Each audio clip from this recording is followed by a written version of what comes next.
আমি আপনাদের এত ভয়ঙ্কর একটা জিনিস দেখাবো এখন, যে ভয়ঙ্কর জিনিসটা দেখার পরে আমার ধারণা আপনারা কেউই আর ঠিক থাকতে পারবেন না।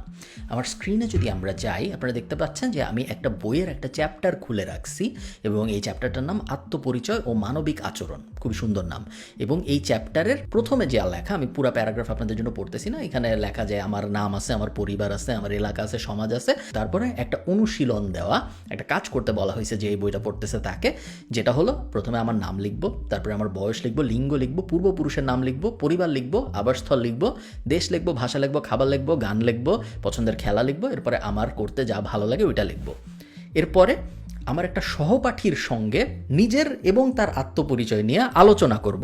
আপনারা বুঝবেন আমি এখন এই ব্যাপারগুলো নিয়ে কথা বলতেছি। আমি এবং আমার বন্ধুর আত্মপরিচয়ের মিলগুলা বাম পাশে লিখবো, এবং আমি এবং আমার বন্ধুর আত্মপরিচয়ের অমিলগুলা ওই পাশে লিখবো, যে আমার ইলিশ মাছ পছন্দ, ওর রুই মাছ পছন্দ, সো ইলিশ মাছ হবে এই পাশে, রুই মাছ হবে ওই পাশে, যে দুইটা আলাদা। এরপরে আমরা 5-6 জন করে একটা নতুন দল গঠন করব। এই দলের মধ্যে আমাদের আত্মপরিচয় নিয়ে আলাপ করব, কার কি পছন্দ, কার ভৌগোলিক অবস্থান কি, কার সামাজিক ইত্যাদি ইত্যাদি। এটুক ঠিক আছে। এবং তারপরে হঠাৎ করে আমরা দেখলাম যে আমরা আরব বেদুইনের জীবনীতে চলে গেলাম, যে আরব বেদুইনদের জীবন কীরকম এটা এখন আমার জানতে হবে। আরব বেদুইনরা মরুভূমির বিভিন্ন স্থানে ঘুরে বেড়ায়, এই জন্য মরুভূমির সব দুর্গম পথ তাদের জানা, ইত্যাদি ইত্যাদি জানলাম। এবং তারপরে আমার অনুশীলনটা কি? আমার অনুশীলনটা হলো আরব বেদুইনদের আচরণিক বৈশিষ্ট্য নির্ণয় করতে হবে এখন আমার। আরব বেদুইনরা সময় কি খাইতো, আরব বেদুইনরা কি পড়তো না পড়তো, এগুলা নিয়ে এখন আমার এখানে একটা ছোট করে লিখতে হবে। লিখলাম। তারপরে চলে আসলো বঙ্গবন্ধু একটি স্বাধীন বাংলাদেশের রূপকার। এটা রাজনৈতিক ভিডিও না, সো আমি বঙ্গবন্ধু স্বাধীন বাংলাদেশ রূপকার পার হয়ে চলে গেলাম, এরপরে রূপান্তরের কথা পার হয়ে চলে গেলাম, এরপর সাহিত্য সাংস্কৃতিক সম্মেলনের কথাবার্তা আসলো। এবং তারপরে আমি যখন একটু নিচে যাব, এখন আমাকে বলা হয়েছে যে বিভিন্ন মানুষের কাছে যায় তাদের ইন্টারভিউ নিতে, এবং তাদের ইন্টারভিউয়ে এই কথাগুলো জিজ্ঞেস করতে: আপনার জন্মস্থান কোথায়, আপনার পূর্বপুরুষ কোথায় থাকেন, আপনার পরিবার কোন ভাষায় কথা বলে, আপনি পরিবারে কোন ভাষায় কথা বলেন, আপনার পরিবারের প্রধান খাবার কি। এবং প্যানেল আলোচনার আয়োজন করব আমি, আমার বন্ধু, আমার সহপাঠীরা মিলে। এবং এইখানে আমরা কথাবার্তা বলবো যে আমি যেই মানুষের ইন্টারভিউ নিয়েছিলাম তার পরিবারের প্রধান খাবার কি, আমার বন্ধু যার ইন্টারভিউ নিয়েছে তার পরিবারের প্রধান খাবার কি, ইত্যাদি ইত্যাদি। এবং তারপরে আমরা আবার চলে যাচ্ছি বাংলাদেশ এবং বঙ্গবন্ধুতে। এগেইন 5-6 জনের একটা দল গঠন করব আমরা, এবং দলে বসে বঙ্গবন্ধু শেখ মুজিবুর রহমানের দেশপ্রেম এবং আত্মত্যাগ নিয়ে আলোচনা করব, এবং একটা প্রবন্ধ, কবিতা, ছবি, দেয়ালিকা তৈরি করব। আপনাদের জন্য একটা কুইজ। বলেন তো, আমি এতক্ষণ কোন ক্লাসের বই পড়তেছিলাম, যেখানে বলা হচ্ছে যে তোমরা একটা গ্রুপ করে বসো, তোমরা সবাই মিলে একটা প্রেজেন্টেশন বানাও, তোমরা যাও তোমার পরিবারের কারো ইন্টারভিউ নিয়ে জেনে আসো তার কি খাবার পছন্দ, সে কোন ভাষায় কথা বলে, ইত্যাদি ইত্যাদি। আপনারা হয়তো ভাবতেছেন ক্লাস 2 বা ক্লাস 3 হবে। এটা ক্লাস 9 এবং 10 সমাজবিজ্ঞান বই থেকে আমি পড়তেছিলাম এতক্ষণ। ক্লাস 9 এবং 10 বাচ্চা কাচ্চার না, ক্লাস 2-3 না, ক্লাস 1-2 না, ক্লাস 9 এবং 10। এবং আপনারা যারা অনেক দিন আগে পাশ করেছেন আমার মতো, তারা একটু কষ্ট করে, যদি হাতে সময় থাকে, এনসিটিভির ওয়েবসাইটে যে আমাদের বোর্ডের বইগুলো একটু নামায় পড়েন। আপনারা অবাক হয়ে যাবেন আপনাদের সময়ের ভার্সেস এই সময়ের ডিফারেন্সটা দেখলে। আমি কিন্তু রাজনৈতিক আলাপ করতেছি না, রাজনৈতিক আলাপ আসলে করা যায়, কিন্তু আমি রাজনৈতিক আলাপ করতেছি না। আমি এটাও বলতেছি না যে এই বইয়ের মধ্যে এত কেন বঙ্গবন্ধু শেখ মুজিবুর রহমানের কথা, ওই অ্যাঙ্গেলে আমি যাচ্ছি না। আমার অ্যাঙ্গেলটা হইল এই ক্লাস 9 এবং 10 একটা মানুষের বইয়ের ভিতরে কেন এই কথা বলা থাকবে যে যাও তুমি আরব বেদুইনদের ব্যাপারে একটু যায় না জুনে এইখানে এই বক্সটার মধ্যে লেখো, তুমি তোমার দাদি ইলিশ মাছ পছন্দ করে নাকি রুই মাছ পছন্দ করে সেটা জেনে।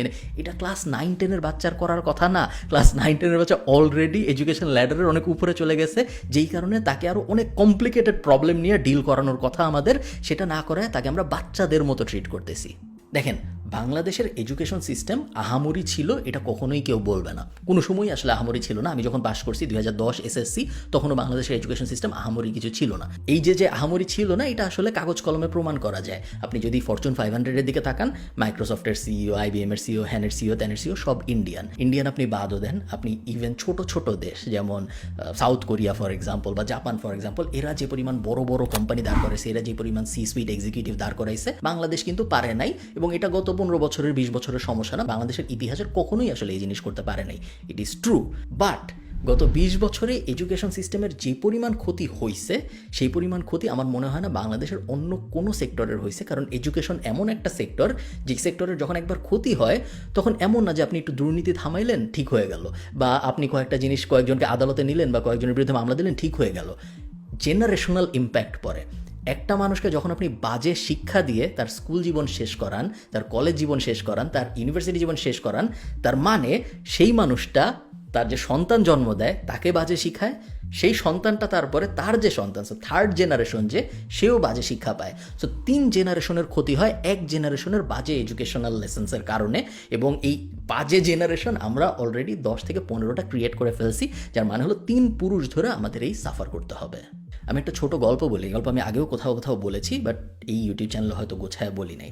আমি যখন ইউনিভার্সিটি অফ ডাবলিনের ট্রিনিটি কলেজ থেকে আমার মাস্টার্স শেষ করি ডিজিটাল মার্কেটিংয়ে, আমি আমার সব ক্লাসমেটদের আমরা যখন থিসিস লিখতেছি, থিসিস লেখার সময় সবার ইন্টারভিউ কল আসা শুরু হয়। সো আমাকে ফেসবুক থেকে আমার মনে আছে কল করে, তখন তো আমি মাত্র আয়ারল্যান্ডে আসছি, 1 বছর হয়েছে আমি আয়ারল্যান্ডে আসছি, এবং ফেসবুক থেকে একজন কল দিছে ইন্টারভিউয়ের জন্য। এটা একটা বিশাল ব্যাপার, যদিও রোলটা ভালো ছিল না, রোলটা ছিল একটা সেলস জবের, এবং শেষ পর্যন্ত আমি পাইও নাই। বিশাল ব্যাপার। তো আমার মনে আছে যে থিসিস যখন শেষ হচ্ছে আমাদের লেখা, আমার বন্ধুদের চাকরি হয়ে যাওয়া শুরু হয়। আমার কিছু বন্ধু লিঙ্কডিনে জয়েন করে, আমার কিছু বন্ধু ফেসবুকে জয়েন করে, আমার কিছু বন্ধু তখনও গুগলে জয়েন করে, এখনও গুগলে তারা চাকরি করতেছে। আমার একটা বন্ধু আছে যে প্রথমে লিঙ্কডিনে জয়েন করে ডাবলিন অফিসে, এরপরে থিসিসের রেজাল্ট আসার আগেই ও স্যান ফ্রান্সিসকো অফিসে চলে যায় লিঙ্কডিনের, ওকে এখান থেকে তখনও কিন্তু আমাদের থিসিসের রেজাল্ট আসে নাই, সো আমরা অফিসিয়ালি আসলে পাস করি নেই তখনও। তার আগেই ও স্যান ফ্রান্সিসকো অফিসে চলে যায়। আমি তো জানি যে আমি গ্র্যাজুয়েশন করে ব্যবসা করবো, সো আমি চাকরি বাকরির জন্য অ্যাপ্লাই করতেছি না, বাট আমি দেখতেছি আমার ডানে বামে 2 দিকে মানুষজন এমন এমন কোম্পানিতে জয়েন করতেছে যেসব কোম্পানিতে জয়েন করলে বাংলাদেশে হেডলাইন হয়। আপনারা জানেন জিনিসটা এত লজ্জার এবং কষ্টের যে বাংলাদেশে এমন এমন মানুষ আছে যাদেরকে আমরা আইডিয়ালাইজ করি, যাদেরকে আমরা সেলিব্রিটি বানাইছি, তার কারণ তাদের যোগ্যতা হলো সে বিসিএসে ফার্স্ট হয়েছে, সে গুগলে চাকরি করে, এই ধরনের জিনিসপত্র। একটা চাকরি পাওয়ায়, চাকরি জিনিসটা কিন্তু আধুনিক দাসত্ব ডক্টর ইউনুস বলে, আমি বলি না। একটা মানুষ চাকরি করে, সেই চাকরি পাইছে, সে আধুনিক দাসত্ব সে পাইছে, এই কারণে সে একটা দেশে সেলিব্রিটি হয়ে গেছে। এই ঘটনা পৃথিবীর আর কোনো দেশে হয় না, ইভেন ইন্ডিয়াও হয় না, যে জিনিস আমরা বাংলাদেশে হইতে দেখি, এবং এর থেকে লজ্জার ব্যাপার আর কিছু আসলে হইতে পারে না। আসার কথা হইল এখন খুব বেশি দেরি হয়ে যায় নাই, এবং আমরা যদি এখনই রিফর্ম শুরু করি, আগামী 30 বছরের মধ্যে আমরা পুরো জিনিসটা একদম এক্স্যাক্টলি উল্টায় ফেলতে পারি। আমাদের যে বার্ডেন, বিশাল এই এডুকেশনাল বার্ডেন যে আমরা ক্রিয়েট করছি, এই বার্ডেনকে আমরা অ্যাকচুয়ালি শক্তিতে এবং স্কিলফুল মানুষে রূপান্তর করে ফেলতে পারি। তেমন কোনো আহামরি পরিবর্তন লাগবে না, জাস্ট এফোর্ট লাগবে, কয়েকটা জিনিস ফিক্স করতে হবে। দেখেন, বাংলাদেশের সবচেয়ে বড় নেগেটিভ ব্যাপার বাংলাদেশে অনেক জনসংখ্যা, বাট বাংলাদেশের অনেক বড় একটা পজিটিভ ব্যাপারও বাংলাদেশে অনেক মানুষ। যে দেশে অনেক মানুষ, স্ট্যাটিস্টিক্যালি যদি আপনি চিন্তা করেন, সেই দেশ যদি পড়াশোনায় ভালো হয়, সেই দেশ যদি ভালো স্কিলফুল মানুষ দাঁড় করাইতে পারে, সেই ক্ষেত্রে সেই দেশ থেকেই সব জায়গায় সিইও হবে, সেই দেশ থেকেই সব জায়গার সি সুইটে মানুষ যাবে, সেই দেশের সেকেন্ড জেনারেশন থার্ড জেনারেশনই ইউকেতে যায় প্রাইম মিনিস্টার হবে, অমুক জায়গায় যায় প্রেসিডেন্ট হবে। এবং এই জিনিস আমরা ইন্ডিয়ার সাথে অলরেডি হইতে দেখতেছি, বাংলাদেশের সাথে এই জিনিস হওয়া সম্ভব, জাস্ট আমাদের এডুকেশনে কয়েকটা মাইনর ফিক্স করতে হবে। এডুকেশন সেক্টরের জন্য আমার 5টা সাজেশন আছে, এবং আমি বিশ্বাস করি এই 5টা সাজেশন যদি মানা যায় এবং যদি 30 বছর কাজ করা যায়, তাহলে বাংলাদেশ একদম পৃথিবীর টপ 10 কান্ট্রিগুলোর একটাই চলে আসবে in terms of man power.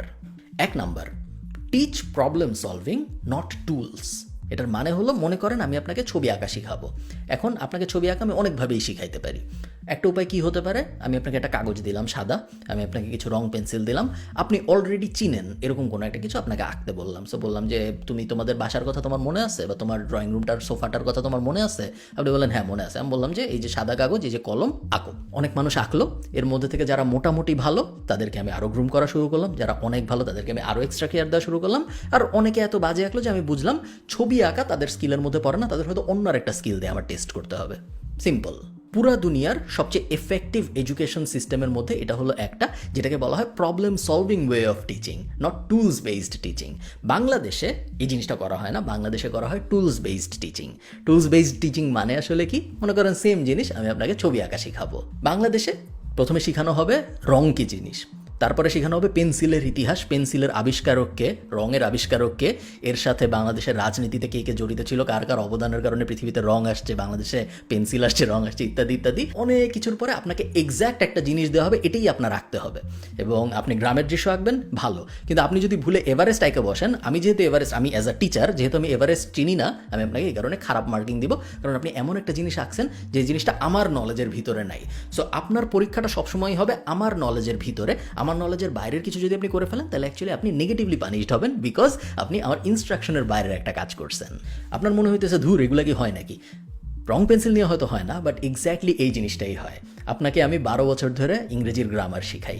আপনি যেভাবে ওই যে রং পেন্সিলের আবিষ্কারককে, কাগজের আবিষ্কারককে, এগুলো আপনি বুঝছেন, ওইভাবে আপনি একদম ইংরেজির গ্রামার খুব ভালো পারেন। আপনি এই যে Chowdhury and Hossain, Wren and Martin, এগুলো সব খুব ভালো পারেন, কিন্তু আপনি 2 লাইন ইংরেজিতে বলতে পারবেন না। আমি 2 লাইন ইংরেজিতে কারোর সাথে কথা বলতে পারবো না। আমি যদি ফ্রি ফ্লোয়িং কনভারসেশনাল ইংলিশের চেষ্টা করি, পারবো না। আমি দেখা যাবে কিছু একটা সুন্দর যদি ইন্টারেস্টিং লিখতে হয়, আমার যদি মুখস্থ করা না থাকে, যদি ওটা ওই যে কীভাবে জার্নি বাই বোট টোট ওই অ্যাঙ্গেলের কিছু না হয়, নর্মাল কিছু হয়, দেখা যাবে আমি লিখতে পারতেছি না। যারা পারে তারা স্কুল সিস্টেম থেকে শিখা পারে নাই। তারা পারে কারণ তারা ইংরেজি সিনেমা দেখে, কারণ তারা ইংরেজি টিভি সিরিজ দেখে, কারণ তারা ইংরেজিতে রেগুলারলি কনভার্স করে তাদের ফ্রেন্ডদের সাথে। এডুকেশন সিস্টেম তার 2 পয়সার উপকারেও আসে নাই। আমার মনে আছে আমি যখন ক্লাস 9-এ পড়ি, ফিজিক্সে আমাদের ভার্নিয়ার স্কেল শেখানো হইতো, যে ভার্নিয়ার স্কেল দিয়ে বিভিন্ন জিনিসপত্র মাপা, এবং আজকে পর্যন্ত আমার কোনো ধারণাই নেই ভার্নিয়ার স্কেল আসলে কী জন্য ইউজ করে। ভার্নিয়ার স্কেল দিয়ে কী করে, আপনি যদি আমাকে আজকে আমার সামনে একটা ভার্নিয়ার স্কেল ধরায় দেন, আমি আপনাকে বলতেও পারবো না যে ভার্নিয়ার স্কেল মাপে কোন দিক দিয়ে, নিচ দিয়ে মাপে না উপর দিয়ে মাপে। এইটা হইল গিয়ে আমাদের টুলস বেসড এডুকেশন সিস্টেমের সমস্যা। Second, understand what education is for. এটা একটা ফিলোসফিক্যাল ডিবেট, হাউএভার এটা খুব সিম্পল একটা জিনিস এবং এটাকে গোলায় ফেলার কোনো মানে নাই। তারপরেও এটাকে আমরা রেগুলারলি গোলায় ফেলি। স্কুল, কলেজ, মাদ্রাসা, দেশ, কালচার, সমাজ, এগুলো সব আলাদা আলাদা জিনিস। এদের সবার একে অন্যের সাথে কাজ করার কথা, হাউএভার এগুলোর কোনোটাই অন্য আরেকটা রিপ্লেসমেন্ট না। আপনি যখন একটাকে আরেকটা রিপ্লেসমেন্ট ভাবেন, তখন খুব বড় কিছু সমস্যার সৃষ্টি হয়। সমস্যাগুলো কি কি? আপনার মনে হইতে পারে যে আমি একজনকে স্কুলে পাঠাবো ভালো মানুষ বানাইতে, বাট আমরা জানি যে স্কুল ভালো মানুষ বানানোর কারিগর না। অনেকে বলবে হয়তো হ্যাঁ, বাট অ্যাকচুয়ালি না। ভালো মানুষ বানানোর প্রাইমারি দায়িত্ব হইল পরিবারের, সেকেন্ডারি দায়িত্ব হইল তার আশপাশের সমাজের, থার্ড দায়িত্ব হইল তার কালচারের। স্কুল আপনাকে ভালো মানুষ বানাইতে পারবে না। স্কুল যদি আপনাকে ভালো মানুষ বানাইতে পারতো, তাহলে সেম স্কুল থেকে বের হয়ে একজন মানুষ খুব ভালো আর একজন মানুষ হেলমেট পরে গুলি করে, এরকম হইতো না। সেম স্কুল থেকে বের হয়ে সবাই খুব ভালো মানুষ হইতো, এরকম হয় না। সেম স্কুল থেকে চোর বাটপারও বের হয়, সেম স্কুল থেকে খুবই সাধু সন্ন্যাসীও বের হয়। সো স্কুল আপনাকে ভালো মানুষ কখনোই বানাইতে পারবে না। আপনার মাথার মধ্যে নোশন যদি এটা থাকে যে আমি স্কুলে মানুষকে পাঠাই আমার সন্তানকে কারণ সে ভালো মানুষ হয়ে আমার কাছে ফেরত আসবে, না। ভালো মানুষ পাঠানো আপনার দায়িত্ব। আপনার ইন হাউস এফোর্ট দিয়ে আপনার ভালো মানুষ দাঁড় করাইতে হবে। আপনার পরিবারের পরে আপনার নেইবারহুডের দায়িত্ব ভালো মানুষ বানানো, নেইবারহুডের পরে আপনার সমাজের দায়িত্ব ভালো মানুষ বানানো, এরপরে আপনার কালচারের দায়িত্ব ভালো মানুষ বানানো। স্কুল অনেক পরে আসে। স্কুলকে আপনি এটার দায়িত্ব দিয়ে চুপচাপ বসে থাকতে পারেন না। প্রত্যেকটা কাজের একটা বয়স থাকে। আমি স্কুলে প্রতিদিন জাতীয় সঙ্গীত গাইতাম, আমি স্কুলে প্রতিদিন শপথ পড়তাম, মুখস্থ হয়ে গেছিলো একসময়, এত পড়তাম। হাউএভার আমরা কিন্তু কেউ ইন্টারনালাইজ করি, আমরা বুঝিই নেই আমরা কি পড়তেছি। শপথের মধ্যে কী লেখা ছিল, আমি এই করবো, হ্যান করবো, ত্যান করবো, আমরা পড়ে গেছি তোতা পাখির মতো, বাট আমরা অ্যাকচুয়ালি বুঝি নেই, কারণ ওই বয়সটা আসলে বোঝার বয়সই না। সো কোন সময় কোন জিনিস প্রপারলি ইনজেক্ট করাইতে হবে ভার্সেস কোন সময় আমি একজনকে তোতা পাখির মতো বিভিন্ন জিনিস মুখস্থ করাই যাব, এই ডিফারেন্সিয়েশনটা না আমাদের এখন করতে পারতে হবে আমার এডুকেশন সিস্টেমের ভিতরে। স্কুল কিছু স্পেসিফিক জিনিস শিখাবে আপনার বাচ্চাকে। স্কুল আপনার বাচ্চাকে শিখাবে লিডারশিপ, স্কুল আপনার বাচ্চাকে শিখাবে কোলাবোরেশন, অন্যদের সাথে কীভাবে কাজ করতে হয়। স্কুল আপনার বাচ্চাদের শিখাবে ডিসিপ্লিন। স্কুল আপনার বাচ্চাদের কিছু একাডেমিক জিনিসপত্রও শিখাবে, বেসিক যে নলেজ, বেসিক যে দুনিয়ার নলেজ, এগুলো সব স্কুল আপনাকে শিখাবে। বাট স্কুল আপনার বাচ্চাকে নৈতিকতা শিখাবে না। আমরা জানি টাইম অ্যান্ড টাইম এগেইন এটা কখনো হয় নাই, এটা ভবিষ্যতে কখনো হবে, এটা আশা করা যাবে না। থার্ড রিফর্ম, যেটা আমার মতে অবশ্যই হওয়া জরুরি, সেটা হলো reducing the length of education. আমরা সবাই জানি মানুষের অ্যাকচুয়াল শিক্ষা শুরু হয় তার কর্মক্ষেত্রে প্রবেশের পরে। অন দ্য জব, ওজেটি, যে অন দ্য জব ট্রেনিং হাবিজাবি বলে যেগুলো, ওগুলা আমরা স্কুলে যা শিখে আসছি খুবই ভালো, আমাদের বেসিক নলেজ হয়েছে খুবই ভালো, বাট অ্যাকচুয়ালি আমরা যখন কাজকর্ম শুরু না করতেছি, অ্যাকচুয়ালি আমাদের যখন রিস্ক রেওয়ার্ড রেশিও না আসতেছে, ততদিন পর্যন্ত মানুষ কিছু শিখে না। এটা সত্যি কথা। আপনি, আমি, আমরা সবাই আমাদের 99% যা যা শিখছি সব কাজ করতে করতে শিখছি, মুখস্থ করে এসে অ্যাপ্লাই করছি এরকম না। আপনি আপনার স্কুলে যা যা মুখস্থ করছিলেন তার অনেক কিছু আপনার কোনোদিনও কাজে লাগেনি, কোনোদিনও হয়তো কাজে লাগবেও না। হাউএভার আপনি আপনার চাকরিতে প্রথম দিন থেকেই যা যা শিখছিলেন, বা আপনি আপনার ব্যবসায় প্রথম দিন থেকেই যা যা শিখছিলেন, তাই কিন্তু আপনার তার পরের দিন থেকেই কাজে লাগা শুরু হয়েছে, এবং চান্স আছে সারা জীবন আপনার এগুলো কাজে লাগবে। তাহলে আপনি ব্যাপারটা চিন্তা করেন, আমরা যদি প্লে নার্সারি যুক্ত করি, তাহলে 12 বছর এক যুগ আমরা স্কুলে পড়ি, তারপর 2 বছর আমরা কলেজে পড়ি, এরপর 4 বছর আমরা ব্যাচেলর, এরপরে 1 বছর বা 2 বছর আমরা মাস্টার্স করি, তারপরে আবার অনেকে আছে MBA করে আরও 1 বছর, প্রায় 20 বছর ধরে, এবং প্রাইম 20 বছর। এটা কিন্তু আপনার 60 বছর থেকে 80 বছরের সময়ের কথা আমি বলতেছি না। আপনার বয়স যখন 15-16 তখন থেকে, বা আপনার বয়স যখন 10 তখন থেকে 30, একদম প্রাইম একটা টাইম আপনার জীবনের, এই প্রাইম 20 বছর আপনি র্যান্ডম জিনিসপত্র শেখার পিছনে কাটায় দিচ্ছেন। এটার কি কোনো মানে হইতে পারে? দুইটা জিনিস করতে হবে আমাদের। এক, আমাদের স্কুল ছোট করতে হবে, 8 বছরের ভিতরে নিয়ে আসতে হবে জিনিসটা। পুরো জিনিসটাকে 12 বছর টানার কোনো মানে নেই।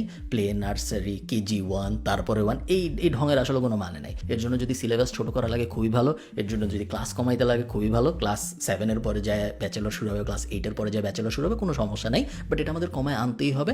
আমরা আমাদের তরুণ সমাজের মূল্যবান জীবনের বছর নষ্ট করতেছি র্যান্ডম জিনিসপত্র পড়ায়। এটা হইতে পারে না। স্কুল শেষ হবে, সবাই ডিরেক্টলি চলে যাবে হয় ভোকেশনালে, বা যারা স্টেম এডুকেশনে আগ্রহী তারা চলে যাবে ব্যাচেলারে। আমি আপনাদের একটা গল্প বলি। আমার সাথে আমাদের এজেন্সিতে কাজ করতো একটা ছেলে, নাম বললে আসলে সমস্যা হইতো না, আইরিশ ছেলে, বাট নাম বললাম না, নাম অত রেলেভেন্ট না। তো আমাদের সেলসে কাজ করে, আমি নিজে ওকে হায়ার করছি। খুব ভালো ছেলে, খুব ভালো সেলসে কাজ করে, জিম নিয়ে খুব সিরিয়াস, প্রতিদিন সকালবেলা জিমে যায়, জিমের থেকে অফিসে আসে। মোটামুটি সবাই আমরা ওকে পছন্দ করি, ভালোও করতেছে, বেশ ইনকামও হচ্ছে। হঠাৎ ওই ছেলে আমাকে একদিন বলতেছে যে খালিদ, তোমার সাথে আমি একটু কথা বলবো, একটা মিটিং দরকার।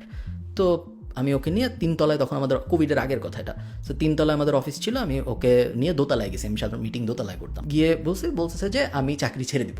আমার তো তখন আমি আয়ারল্যান্ডে আসছি 2-3-4 বছর হয়তো হয়েছে। তো আমার মাথায় আসছে যে ছেড়ে দিচ্ছে, মনে হয় অন্য কোনো এজেন্সিতে যাবে বা অন্য আরও ভালো কোনো অপরচুনিটি পাইছে, এই জন্য যাবে। তো ছেড়ে দিচ্ছ, ওকে ঠিক আছে ছেড়ে দিও, কোথায় যাচ্ছ?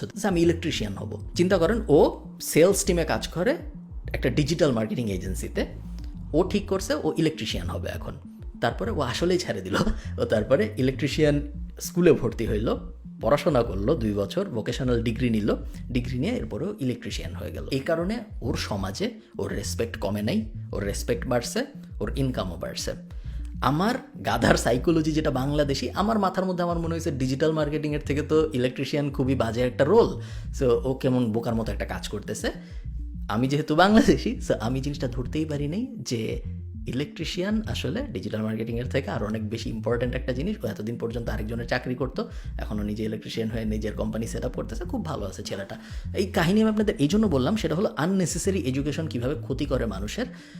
আপনি 8 বছর একজনকে স্কুলে পড়ান, 8 বছর স্কুলে পড়ানোর পরে তাকে ডিসাইড করতে দেন যে সে স্টেম এডুকেশনের দিকে যাবে। সে ডাক্তার হইতে চাইলে সে মেডিকেল কলেজে ভর্তি হয়ে যাক, ইঞ্জিনিয়ার হতে চাইলে ইঞ্জিনিয়ারিং কলেজে ভর্তি হয়ে যাক, ভোকেশনাল ডিগ্রি নিতে চাইলে ওইরকম কোনো একটা ইলেকট্রিশিয়ান স্কুল টুলে ভর্তি হয়ে যাক। তার জীবন সে ফিগার আউট করা শুরু করুক। এরপরেই যাতে করে তার যদি ভুল হয়ও, তার হাতে এনাফ 4 বছর থাকে ওই ভুল রেকটিফাই করার, ওই ভুল ঠিক করার। আপনি তাকে 20 বছর পড়ায়, 25 বছর পড়ায় যখন ছেড়ে দিচ্ছেন কর্মক্ষেত্রে, তার বয়স হয়ে যাচ্ছে, তার উপর রেসপন্সিবিলিটি চলে আসতেছে, তার বাবা মার বয়স হয়ে যাচ্ছে, তাদের অনেকে বিয়ে করে ফেলছে, তাদের বাচ্চা কাচ্চা হয়ে যাচ্ছে, এত রেসপন্সিবিলিটি তার মধ্যে চলে আসতেছে যে ওই যে আমি যে ছেলেটার এক্সাম্পল নিলাম, ও যেরকম হঠাৎ করে ঠিক করলো যে আমি এখন ইলেকট্রিশিয়ান হয়ে যাব, এই ডিসিশন সে নিতে পারবে না বাংলাদেশের একটা মানুষ, কারণ তার উপর অলরেডি পাহাড়ের মতো বোঝা চেপে বসছে। সে এই জিনিসের থেকে বের হওয়ার একমাত্র উপায় হলো এডুকেশনের লেন্থ কমানো। সেকেন্ড যে জিনিস, সেটা হলো ইম্পর্ট্যান্ট জিনিস পড়ানো বাড়াইতে হবে। আমি এই যে ভিডিওর শুরুতে যে এক্সাম্পলটা আপনাদের দিলাম, এই ধরনের আজাইরা জিনিস পড়ানোর কোনো মানে নেই। এই ধরনের আজাইরা জিনিস পড়ানোর বদলে আমাদের পড়াইতে হবে ট্যাক্সেশন বাদ দেন, অ্যাকাউন্টিং, বেসিক পার্সোনাল ফাইন্যান্স, কোন জায়গায় টাকা ইনফ্লেশন কী জিনিস, টাকা বাড়ে না কমে, অ্যাকচুয়াল কাজে আসে, এইরকম জিনিসপত্র আমাদের এডুকেশন সিস্টেমে খুব কমই শেখানো হয়, যেটা খুবই খারাপ একটা ব্যাপার। এরকম অ্যাকচুয়াল কাজে আসা জিনিসপত্র আমাদের শেখানো বাড়াইতে হবে। P&L স্টেটমেন্ট কীভাবে বানাইতে হয় এটা সবার জানতে হবে। বেসিক আন্ডারস্ট্যান্ডিং অফ বিজনেস আমাদের সবার জানতে হবে। ইন্টারেস্টের পজিটিভস কি, ডাউনসাইডস কি সবার জানতে হবে। ইনফ্লেশনের পজিটিভস কি, ডাউনসাইডস কি, টাকা ব্যাপারটা কীভাবে কাজ, এগুলো বেসিক নলেজ। আমি লিস্টার কত বড় করবো, মূল কথা হলো আমাদের বেসিক নলেজ এডুকেশনের ভিতরে বাড়াইতে হবে, আজাইরা জিনিসপত্র এডুকেশনের ভিতরে কমাইতে হবে। ফোর্থ, স্কুল সিস্টেমের ভিতরে এন্টারপ্রেনারশিপ ইনক্লুড করতে হবে, ইটস আ মাস্ট। কারণ আপনি যদি স্কুল সিস্টেমের ভিতরে এন্টারপ্রেনারশিপ ইনক্লুড না করেন, বাংলাদেশ এমনিতেই এন্টারপ্রেনারশিপ লাভিং দেশ না, আমরা ব্যবসায়ীদের ভালোবাসা দেশ না, এবং এটার অনেক যৌক্তিক কারণও আছে।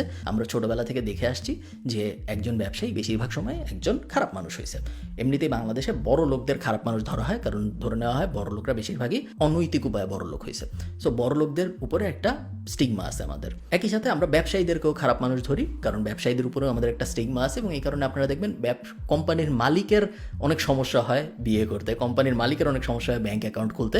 ওই সেম কোম্পানির যে চাকরি করে যে প্রত্যেক মাসে বেতন পায় তারা তো সমস্যা হয় না কোনো কিছু করতে, কারণ তার চাকরি আছে। বাট যে ব্যবসা করে সে অনেক রিস্কের মধ্যে থাকে। সমস্যাটা কি হয় এতে সমস্যা যেটা হয়, জেনারেশনের পর জেনারেশন ব্যবসায় নিরুৎসাহিত হয়ে যায়। এটা হয়ে গেছে অলরেডি। গত 30 বছরে আপনি যে কোনো র্যান্ডম স্কুলের যে কোনো একটা বাচ্চার এইম ইন লাইফ উঠায় দেখেন, আপনি দেখবেন doctor engineer pilot, doctor engineer, কিছু কিছু ক্রিকেটারও হয়তো আপনি পাবেন, ব্যবসায়ী পাবেন না। সো মানুষের সাইকোলজিক্যালি এটা ভিতরে চলে আসছে যে ব্যবসা করা যাবে না, আর যাই করি। ক্ষতিটা কি হইলো? ব্যবসা যদি না থাকে এমপ্লয়মেন্ট কোত্থেকে? জেফ বেজোস বা একজন ইলন মাস্ক লাখ লাখ মানুষকে চাকরি দেয়, লাখে লাখে চাকরি দেয়। অ্যামাজনে কাজ করে 4 লাখ বা 5 লাখ, মাইক্রোসফটে কাজ করে হয়তো 15 লাখ, ম্যাসিভ নাম্বার অফ পিপলকে চাকরি দেয়। এবং এই এক একটা মানুষের এক একটা কোম্পানি 20টা 30টা 40টা 50টা গার্মেন্টস ফ্যাক্টরির সমান। সো আপনি যখন ব্যবসায়ী হওয়াকে নেগেটিভলি দেখাবেন, তখন লং টার্মে আপনার দেশের ইকোনমি সাফার করবে, আপনার দেশ অন্য একটা দেশের উপর ডিপেন্ডেন্ট হয়ে যাবে। কারণ আমরা নিজেরা কিছু বানাই না, আমরা নিজেরা কিছু করি না। খারাপ কিছু মানুষ ব্যবসা বাণিজ্য করে, নর্মাল মানুষের ব্যবসায় কোনো আগ্রহ নাই। এই জিনিস সলভ করবো কীভাবে? আমাদের এন্টারপ্রেনারশিপ স্কুল লেভেল থেকেই মানুষকে পড়াইতে হবে। এবং ট্রু এন্টারপ্রেনারশিপ মানে কিন্তু এটা না যে এখন তুমি বিল গেটসের জীবনী মুখস্থ করে পরীক্ষা দাও। অ্যাকচুয়াল বিজনেস দাঁড় করানো শেখানো, অ্যাকচুয়াল বিজনেস কী দাঁড়াচ্ছে এগুলো ইন্টারেস্টিং ওয়েতে প্রেজেন্ট করা, ওই ব্যাপারগুলো আমাদের করতে হবে বাচ্চাদের জন্য, যাতে তার মনে হয় হ্যাঁ বড় হয় আমি একটা বড় কোম্পানি দাঁড় করাবো, বড় হয় আমার কোম্পানিতে 30 জন কাজ করবে, 50 জন কাজ করবে, আমি এশিয়ার সবচেয়ে বড় এই কোম্পানি দাঁড় করাবো, এখন থেকে আমি কাজ করা শুরু করি। ওই জিনিস তখনই সম্ভব যখন আপনি স্কুল লেভেল থেকে এন্টারপ্রেনারশিপ ইনক্লুড করবেন। লাস্ট, আউটডোর অ্যাক্টিভিটি বাড়ানো। আরবান জনসংখ্যার সবচেয়ে বড় সমস্যাগুলোর একটা হইল গিয়ে আমাদের আউটডোর অ্যাক্টিভিটি খুব কম। এরকম অনেক বাচ্চা আছে যে জীবনে কখনো আলু কিভাবে মাটির নিচে হয় দেখে নেই। এরকম অনেক বাচ্চা আছে যাকে মরিচ ফুল দেখাইলে সে বুঝতে পারবে না যে এটা আসলে মরিচ ফুল নাকি এটা সূর্যমুখী, তার কোনো ধারণাই নেই। I am all for digital life. আমার থেকে বেশি কেউ ডিজিটাল লাইফ পছন্দ করে এরকম না। But at the same time আপনি যখন স্কুলের একটা বাচ্চাকে পড়াচ্ছেন, স্কুলের একটা বাচ্চার কারিকুলাম আপনি সাজাচ্ছেন, তখন আপনার এটা এনশিওর করতে হবে তার যেন আউটডোর প্রেজেন্স এনাফ থাকে। তাকে ফার্মিংয়ে নিয়ে যাওয়া, farming should be an outdoor activity. তাকে কৃষিকাজের সিলেবাস না দিয়ে, বইয়ের ভিতরে কৃষিকাজ বা গার্হস্থ্য অর্থনীতি না পড়ায় তাকে আপনি গ্রামে নিয়ে যান। তাকে আপনি গ্রামে একটা ফ্যামিলি কীভাবে ছাগল পালন করে দেখান, তাকে আপনি গরুর দুধ দোয়ানোতে ইউজ করেন, তাকে দিয়ে গরুর দুধ দোয়ান একবার। শুনে মনে হইতেছে দূর এগুলো কি হইতে পারে নাকি, বাট এগুলো সম্ভব। এগুলো তেমন অবাক করার মতো ব্যাপার না, এগুলো হয়ে আসতেছে চায়নায়, জাপানে, ইউরোপে, এবং এগুলো খুব ভালো। ইভেন আমার খুব ভালো লাগে, আমি যখন আয়ারল্যান্ডের কোথাও ঘুরতে যাই, স্পেশালি সামারে এটা হয়, বাচ্চার লাইন 100-200 বাচ্চা পর্তুগাল থেকে আসছে বা ইটালি থেকে আসছে, ওদেরকে সামার ক্যাম্পে বিভিন্ন দেশে নিয়ে বিভিন্ন জিনিসপত্র দেখাচ্ছে। আমার দেখতে খুব ভালো লাগে।